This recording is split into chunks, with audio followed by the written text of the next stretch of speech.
paulit-ulit. Araw-araw. Parang umiikot lang po yung buong araw ko sa paulit-ulit na gawa. Parang ang aga ng pananghalian nyo. Dating estudyante na nagsakripisyo upang maalagaan ang kanyang nanay na may sakit.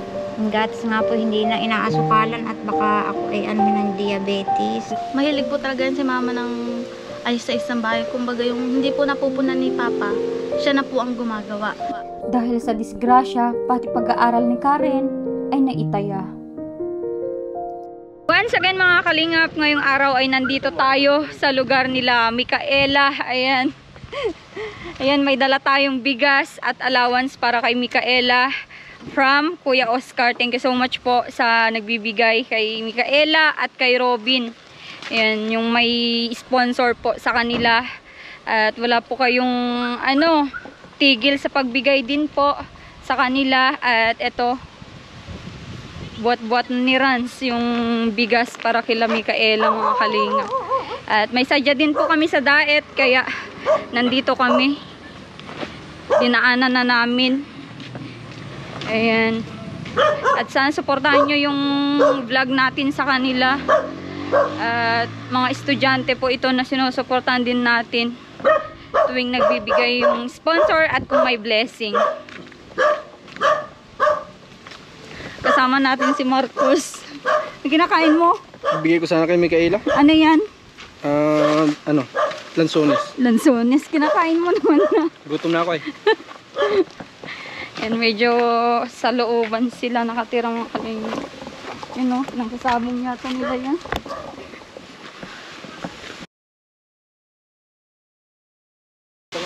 Tao po. Andyan po si si Micaela. Ay, nasa taas po. May pasok sila. May exam po ay. Ay, may exam po. Yung isa po, yung kapatid po. Nakagay po sa mga kusina. Ah. Tao po. Hello. Anong ginagawa mo? Nagluluto pa. Ano na yan? Pananghalian? Okay. Yun na. Parang ang aga ng pananghalian nyo. Alas 10 na po. Alas 10 na baga? Para sa amin kasi maaga pa yan. Pang umagahan pa lang. Kailangan po maaga at po si mama ay. May sakit po baga, bawal po ng paso. Malipasan ng gutom, ano? Doon po tayo sa Hindi, magsalang ka muna. Para baka malate yung luto mo ay. Oo. Kumusta si ate mo? May pasok po. Nagpasok po si ate. May pasok siya ngayon? Sa school, may exam pala? Okay. Anong ulam nyo? Wala pa nga po. Wala pa po. Wala pa. Mababa pa lang po siguro ng gulayin. Gulayin. Ikaw din ang kumukuha ng gulayin? Yung kapatid ko po lalaki pag walang pasok. Kaya si Papa pag nandiyan. Okay. Ano yun? Tubig muna yung sasalang mo? Opo. Para saan? Wala po kasing mainit. Okay. Ay, mainit yung pinangluluto mo sa kanin? Opo. Ay, hindi po. Mainit pong sa thermos po. Sa thermos? Okay. Anong pangalan mo na noon? Nalimutan ko. Karen po. Si Karen. Ayan. May bigas pa kayo, Karen? Meron binili mo. Okay. Yun yung bigas nyo. Kumusta naman si mama mo ngayon, yung kalagayan niya? Okay na po si mama. Sabi daw po niya din sa binili niya pong healing galing. May pagbabago naman daw po. Medyo hindi na daw po maantak yung bukol niya. Ganyan. May bukol ba si mama po mo? kasi siya yung baga dito para po Fracture baga niya? po. Oo. Yung parang nadurog kasi yung buto niya. Hindi na daw sumasakit. Kasi yung pananalita niyo dito ay antak yung masakit. Oo, maantak. Oo, yun yung ibig sabihin nun. Sa mga talagang sa Tagalog, sa kamay nilaan, sumasakit yung ganun yung ibig sabihin ng antak. Oo. Kumusta naman pag-aaral na atin mo? Naman po, ayos naman po. Ay, lagi pong ang busy at nung may 1 week po ata na ay pagkatapos po nun ay busy po ulit kagagawa. nag-e-exam sila. Oo. Nagre-review din siya, ano? Mm. Wala nga. Oo. Lahat ng mga elementary mong kapatid, di pumasok ngayon? Opo. Wala silang pasok? Hindi ko lang po alam kung ano. Hindi po ata nakapasok at wala pong uniform pa. Hindi pa nalalabhan. Ay, walang uniform. Kawawa naman. Ayan. Dito tayo. Nakausukan yata ikaw dyan. Mausok. Ayan, kumustahin din natin si nanay. Nandito siya. Nay! Tao po! Tulog yata si nanay? Ah. Ay, nakahiga si nanay pala, ano? Busy ka po, nay. Pasok po ako. Hindi na po. Kumusta po kayo? Na ito po. Hindi po magaling. Hindi ka pa po magaling. Ay, grabe nanay. Ang pait niyo po. Pero malakas naman na po kayo kumain. Dati lang po. Dati lang. Dapat mamayat mayang kain niyo po. Mamayat mayang ano niyo. Maggatas kayo. Oo. Ang gatas nga po hindi na inaasukalan at baka ako ay ano ng diabetes. Oo. Delikado pati po yun, ano? Oo. Yung ano niyo po ba? Yung gamot niyo, iniinom niyo pa ba? Yung healing galing? Opo, naghihiling galing po ako. Ubus na nga po ay ang problema, mag-iipon na naman ng panibagong kuwan. Oo. Guardian pala si nanay, oh. May tattoo siya sa guardian. Opo, guardian po kami mag-asawa. Kayo pong mag-asawa? Namamatay yung ano ko. Ay, kahit wala palang ano. Ay, ito may mga ano pa akong iniinom. Mga vitamin nyo po, ano? Vitamin sa ano, mahal nga lang ay mga B1, B12. Oo. Kumusta naman po pag-aaral ni Micaela, nay? Ay naroon po, ano na naman, ang problema sa bayaran at ang ano baga po ay tuition lang ang kanyang libre. Yung iba naman po sa mga subject na bayaran ay problema, Yung binabayaran. bang tulong namin din nung nakaraan, nakatulong din po sa kanya, nay? Tuwa nga po yun nung ano, sabi, ay salamat at saktuan niyang ano, akin na, sabang gano'n. Nay, may dala ko isang sakong bigas Ay, at salamat. ibibigay ko din ngayon yung allowance ni Micaela at sa Dares, panggamot nyo po. Salamat po. Oo. Para naman makatulong sa ano nyo, kalagayan nyo. Kausapin ko muna si ano, Sige si na po, Karen. thank you po. Oo. Hindi po kayo makatayo dyan, ano? Hindi po ay Sama talagang pakiramdam ni nanay. Masama yung lagay niya. Ayan, hello Karen. Si Rans pala. Rans Matubang. Kilala mo ito? Ano yan? Matubang yun. Ano yan nila Kuya Bal, nila Kalinga Prab. Rans Matubang. Kapatid ni Rab Matubang. Nagtatawa si Karen. Pinapanood niya to si Kalinga Prab ay kilala Pinapanood mo niya. ba yun? Pinsan ito. Kung ako baga, hindi mo lang. Kamo? Kung ako baga sarap. Oo. Oo. Pinsan niya ni Kalinga. Ano, si Rans pinsan, Matubang. pinsan niya. Kumusta? Kumusta ka, ano, sa kalagayan mo dito? Araw-araw nasa bahay ka lang. Ganun lang po, paulit-ulit. Ganun Araw-araw. Parang umiikot lang po yung buong araw ko sa paulit-ulit na gawa. Ganun. Hindi ka naman parang na, ano, naboboring ganun at nandito ka lang. Ano po, hindi naman po kasi may cellphone naman po ako.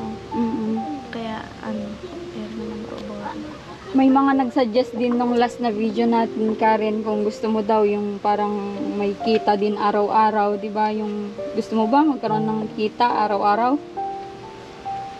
Tingnan mo lang si Rans. Titigan mo. Nakikita ka na. Kumikita ka na. Hindi, joke ko lang. Yung suggest ng mga viewers natin, yung pag-stay mo daw dito, pag-aalaga sa magulang mo, sa mga kapatid mo, pwede ka daw mamili ng mga saging ganun sa ba. Kung di ka nahihiya, pwede kang magmaruya, magturon. Ibenta mo dyan, di ba? May kita ka na. Magkakaiba kasi yung ay mindset ng tao. Tingnan mo si Daria, di ba? Si Daria hindi nahihiya maglako kahit ano. Okay, si Daria kasi ano yun ay, kumbaga ang mindset niya kasi para makabawas sa gastusin ng magulang niya sa pag-aaral. Kaya kahit dalaga na, ginagawa Oo. niya pa rin pagtitinda. Yun din yung gusto ng mga viewers sana na gawin mo. Ano naman, pag kumari pong may pesto naman po, okay naman po yun. Iniisip din nila na ikaw ay naboboring dito, syempre, tas walang kita. Syempre, wala kang, walang maibigay sa iyo. Syempre, yung magulang mo at may sakit din naman, 'di ba? Paano na lang yung mga ibang pangangailangan mo sa sarili mo, paano mo nasusuportahan? Ano po, yung katulad nga po nung sinabi ko sa inyo nung nakaraan. Nag-extra ka, nakikilabada, okay, goods din yun. Makikilabada ka, makiki-extra ka sa, syempre yun, hindi ka naman naglalakad-lakad dyan na magtinda, Oo, yan po yung hindi naman po pare-parehas kasi ang mga tao yung meron din yung iba kay yan, di ba? Magtinda-tinda, oo. Ngayon, nandito kami para ipaabot ito. Bigay ni Kuya Oscar, isang sakong bigas at allowance na din na na ibigay namin para sa ate mo at sana maging makatulong sa inyo at sa yung kung may masobra daw ay nyo ng gamot ni mama mo, Yan. Salamat po kay Sir Oscar po, tsaka po kay Ate Alma po. Sobrang laking tulong po nito sa amin, lalo na po ngayon at po talaga, kailangan po talaga namin ng pera ngayon at wala pong trabaho si Papa. Ay, walang trabaho si papa mo ngayon. Kawawa naman. Kaya po, Paano yung mga kapatid mong maliliit? po, dito lang din po at minsan po pag walang baon, syempre bata po yan, hindi pa minsan papasok pag walang baon. Kaya dito lang po talaga sila. Pero nung ikaw nag-aaral, Karen, pumapasok ka pa din kahit wala kang baon. Nung high school po, Okay. Grabe, pumapasok ka pa din kahit alam mong magugutuman ka sa school. may mga time po kasi na kailangan mo talagang pumasok kasi minsan pag umabsent ka po ng isa, parang feeling mo may hindi ka alam na na parang yung mga kaklase mo pa sasabihin sa'yo, ba't hindi ka pumasok ganyan, ay may ganun tayo, hindi mo alam, tapos magkikis kayo ganyan.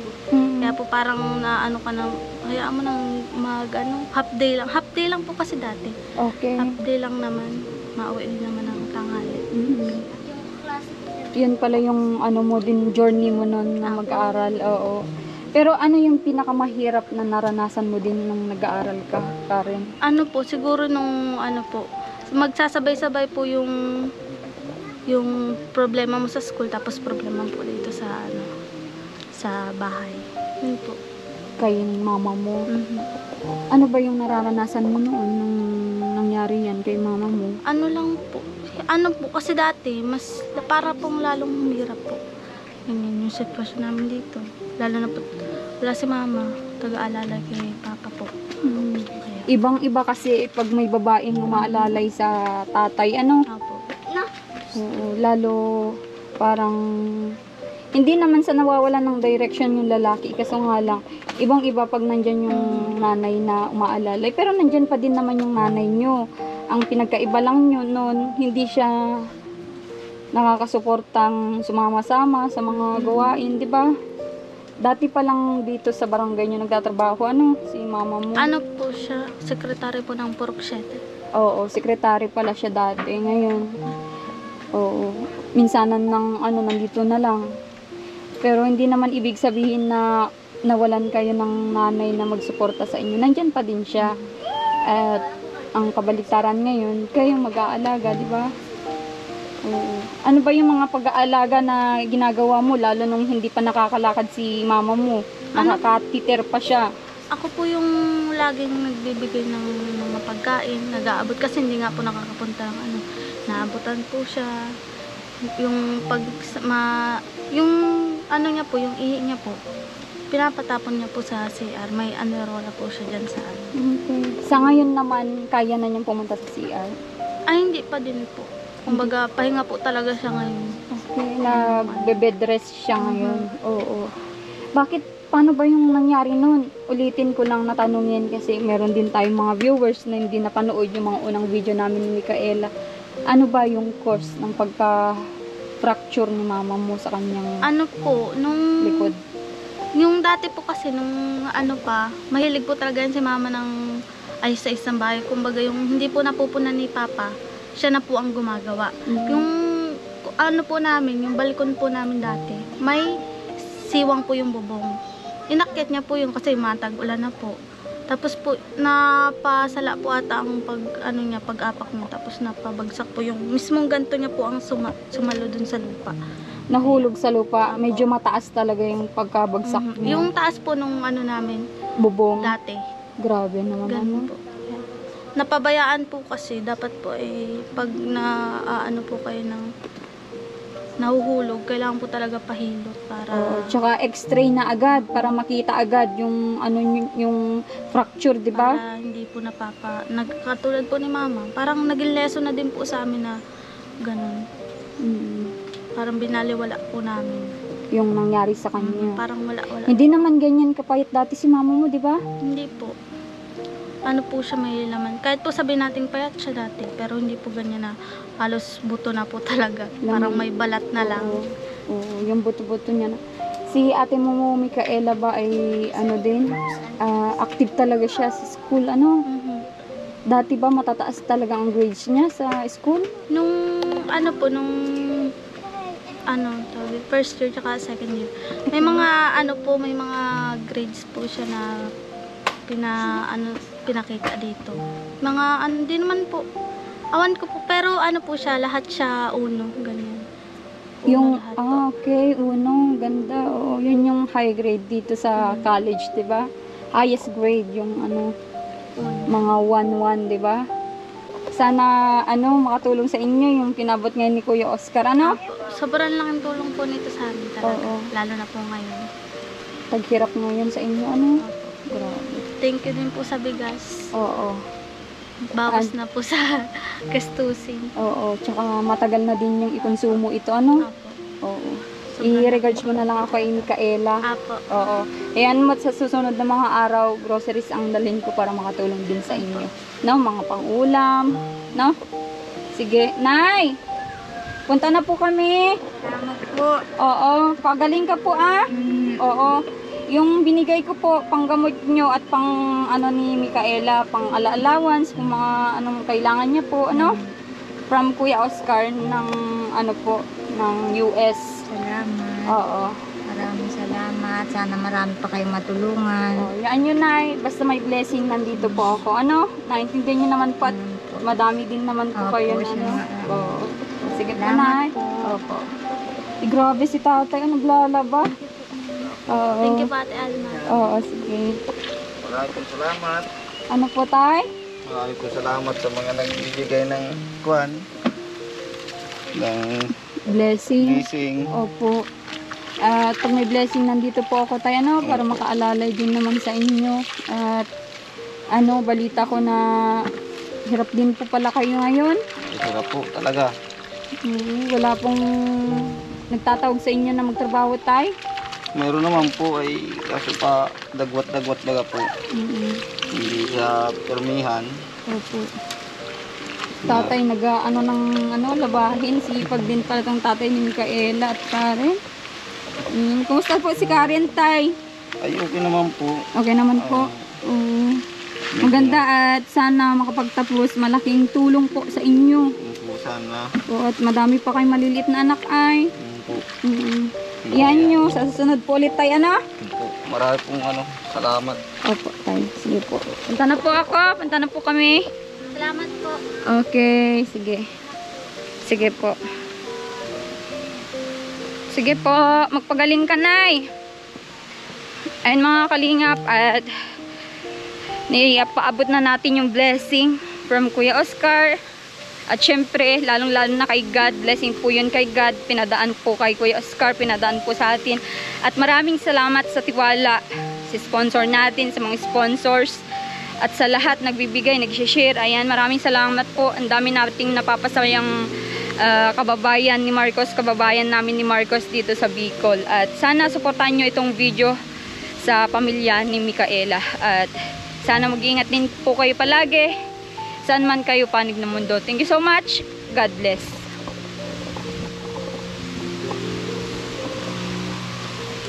Kaway kayo, kaway. Kaway, dali. Kaway, kaway, babe. Nagngiti na.